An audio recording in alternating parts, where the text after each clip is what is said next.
আবার হাত পাতল বাংলাদেশ। ইউনূস চেয়ে বসল সাহায্য।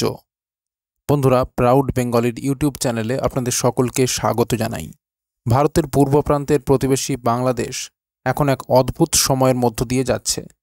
সেখানে ছাত্র বিক্ষোভের ফলে হাসিনা সরকারের পতন হয়েছে, আর ফলে অন্তর্বর্তী সরকারের হয়ে দেশ চালাচ্ছেন নোবেলজয়ী মোহাম্মদ ইউনূস। দেশটি অস্থির অবস্থায় রয়েছে।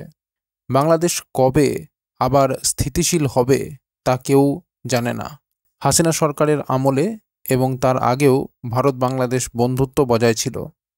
1971-এর মুক্তিযুদ্ধে ভারতের অবদান এখনও অনেকেই মনে রেখেছে। তবে এবারের ছাত্র বিক্ষোভে যেভাবে 71-এর মুক্তিযুদ্ধ সংক্রান্ত বিষয়ে বাংলাদেশের জনগণ যেরকম আচরণ করেছে তা চিন্তায় ফেলেছে বিশ্বকে। বাংলাদেশে কি অরাজক অবস্থা শুরু হয়েছে?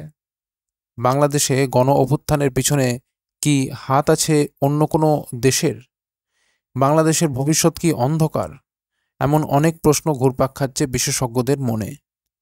এমত অবস্থায় আবার হাত পাতল বাংলাদেশ। ইউনূস চেয়ে বসল সাহায্য। বন্ধুরা, পুরো খবরটি আপনাদের বিস্তারিতভাবে জানাবো। তার আগে ভিডিওটিকে লাইক করে রাখুন এবং চ্যানেলটিকে সাবস্ক্রাইব করে রাখুন এই ধরনের গুরুত্বপূর্ণ খবরাখবর সবার আগে পাওয়ার জন্য। আর বন্ধুরা, সকলেই কমেন্ট বক্সে লিখে জানান, বাংলাদেশ কি ভুল পথে চলেছে? কি মনে করেন আপনি?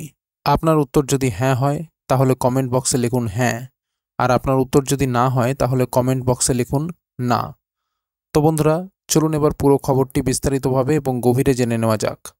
বাংলাদেশের অন্তর্বর্তীকালীন প্রধান উপদেষ্টা মোহাম্মদ ইউনূস তিস্তা নদীর জলবন্টন চুক্তি নিয়ে ভারতের সাথে বিরোধ সমাধানের উপর জোর দিয়েছেন। তিনি মনে করেন, এই চুক্তি বছরের পর বছর ঝুলিয়ে রাখা কোনো দেশের পক্ষেই লাভজনক নয়।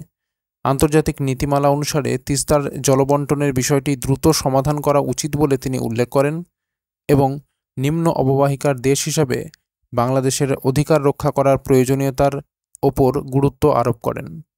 2011 সালে ভারতের তৎকালীন প্রধানমন্ত্রী মনমোহন সিংয়ের ঢাকা সফরের সময় এই চুক্তি স্বাক্ষরিত হওয়ার কথা ছিল, কিন্তু পশ্চিমবঙ্গের মুখ্যমন্ত্রী মমতা বন্দ্যোপাধ্যায় তাতে সমর্থন দেননি।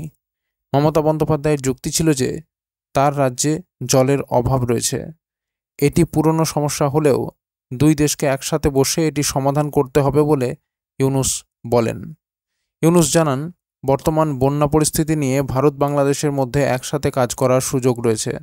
তিস্তা চুক্তি না হলেও মানবিক দৃষ্টিভঙ্গি থেকে বন্যা মোকাবেলার উভয় দেশের সহযোগিতা প্রয়োজন।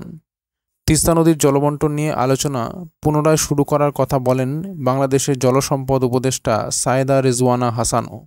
তো বন্ধুরা, এই ছিল পুরো খবরটি যদি গুরুত্বপূর্ণ মনে হয় তাহলে অবশ্যই লাইক এবং শেয়ার করতে ভুলবেন না, আর চ্যানেলটিকে সাবস্ক্রাইব করে রাখুন এই ধরনের গুরুত্বপূর্ণ খবরাখবর সবার আগে পাওয়ার জন্য। আর বন্ধুরা, সকলেই কমেন্ট বক্সে লিখে জানান, বাংলাদেশ কি ভুল পথে চলেছে? আপনার কি মনে হয়? আপনার উত্তর যদি হ্যাঁ হয় তাহলে অবশ্যই কমেন্ট বক্সে লিখুন হ্যাঁ, আর আপনার উত্তর যদি না হয় তাহলে কমেন্ট বক্সে লিখুন না। তো বন্ধুরা, এখনকার মতো এই পর্যন্তই। সবাই ভালো থাকবেন। অসংখ্য ধন্যবাদ।